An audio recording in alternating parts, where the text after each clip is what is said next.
নমস্কার বন্ধুরা, আজকে দেখুন রান্নায় ঢুকেছি। আজকে ওরা সব কাল থেকে উপোস করে আছে। আমি দেখলাম উপোস করে সবার একটু হায়রানি বলে জিনিস আছে। তো বন্ধুরা, আমি দেখুন আজকে কেমন রান্নায় ঢুকেছি। রান্না শেষেই করতে পারছি না, আর দেখুন এই তো ভাত হলো। এরপর ভাত হওয়ার পর তারপরে এটা জানেন কি, খসলা ভাজা, খসলা বড়া।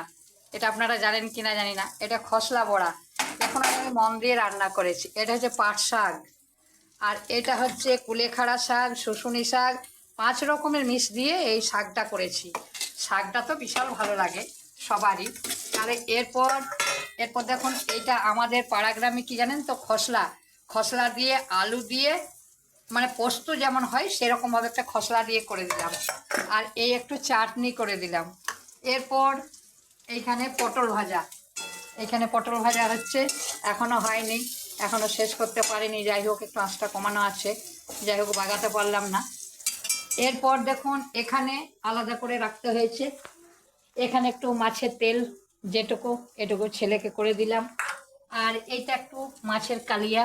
দেখতে তো পাচ্ছেন আমি রান্না খুব একটা ভালো জানি না, তবু করে দিলাম, অনেকদিন রান্না করিনি। তবু বন্ধুরা, ছেলে মেয়ে বৌমা হাত চেটে ভাত খাবে, কি ভাবছেন আপনারা? এখন আমার হাতের রান্না কেউ খাননি, তো আসুন না, সবাই একবার আসুন না, দেখুন আমি কি কষ্ট করে রান্না করছি আজকে। ওরা সব উপোস দিয়ে আছে। এবার রান্না হয়ে গেল, এবার খাবার জোগাড় করতে হবে। এবার কোথায় জল, আসুন, এই তো জল রেডি হয়ে গেছে।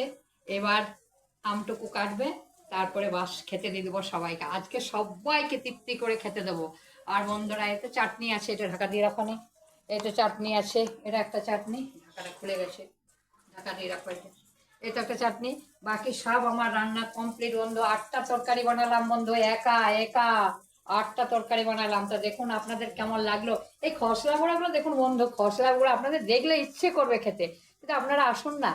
কার কার খসলা বড়া পছন্দ আপনারা কমেন্টে জানাবেন, অবশ্যই জানাবেন, কেন জানাবেন না। আমাদের এগুলো পাড়া গ্রামে কিন্তু সব। আজকে কোমর বেঁধে রান্না করেছি বন্ধুরা, আজ কোমর বেঁধে রান্না করেছি। আপনাদের কোনো চিন্তা নেই, আমি সব পারি। এরপর খাওয়া দাওয়া করে বেরোবো, মেজে একটু কাজ আছে, কাজ সারবো। তারপর আবার সন্ধ্যাবেলায় এসে হরিনাম সারবো একটু, আমার জন্য অনেকজন অপেক্ষা করবে। যাই হোক, আপনাদের আশীর্বাদের সময়গুলো আমার ভালোই কেটে যাচ্ছে। আপনারা আশীর্বাদ করবেন আমার জন্য শরীর বেঁধে। আর একটা কথা দেখুন, গালটার অবস্থাটা দেখুন। এই অবস্থাতে সব দাঁতগুলো তুলে ফেলে দিচ্ছি। দেখুন এখানে দেখুন দুটো, এখানে 4টা তুললাম। এবার দেখুন গালটার অবস্থা কতটা ফুলে আসে। যাই হোক, কালকে আর মানে দেরি করবো না, কোনো ইনফেকশন হয়ে যেতে পারে। কালকে একটু যাবো অমরকানো হসপিটাল। আমার হসপিটালে গিয়ে এখানে একটা যাই হোক ব্যবস্থা করতে হবে। কুয়াশার দাঁতটা আগে তুলে ফেলবো। তারপর বন্ধুরা, আমি আর দাঁত নিয়ে স্বর্গে যাব না, একদম ফগলা দাঁতেই চলে যাব। কিছু কিছু মানুষ কি বলছে জানেন, দাঁত তোমাকে বাঁধাতেই হবে। তো বন্ধুরা, কত ভালোবাসা আমাকে বলুন তো।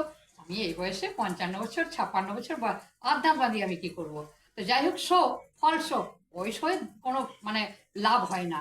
যেটা প্রথম জীবন থেকে তৈরি, সেই জিনিসটাই প্রথমটা যে মজা লাগে, দ্বিতীয়টা তার একদম একদম বাজে। তার জন্যে বন্ধুরা, দেখুন সবাই আপনারা দাঁত বাঁধান, আমি কিন্তু পগলা দাঁত নিয়ে। কি বলছেন, দাঁত বাঁধাবো? কমেন্টে জানান। যদি বলেন দাঁত বাঁধাতে, তাহলে আমি বাঁধাবো, তাছাড়া নয়। বন্ধুরা নমস্কার, আমার রান্না কমপ্লিট, এবার খেতে দেবো। আপনারা সবাই ভালো থাকুন, আমাকে আশীর্বাদ করবেন। আপনারা সবাই ভালো থাকবেন আমার আশীর্বাদে। আপনাদের আশীর্বাদের আশায় রইলাম, আমিও আপনাদেরকে আশীর্বাদ দিলাম। আপনারা সবাই ভালো থাকবেন। দাদারা দিদিরা যতগুলো আমার ফ্রেন্ড আছেন, দাদারা দিদিরা সবাই ভালো থাকুন। টাটা। এবার খেতে দেবো বন্ধুরা, অনেক দেরি হয়ে গেল, এবার জল আসন করবো। যাই হোক, এবার খাওয়ার ব্যবস্থা করি।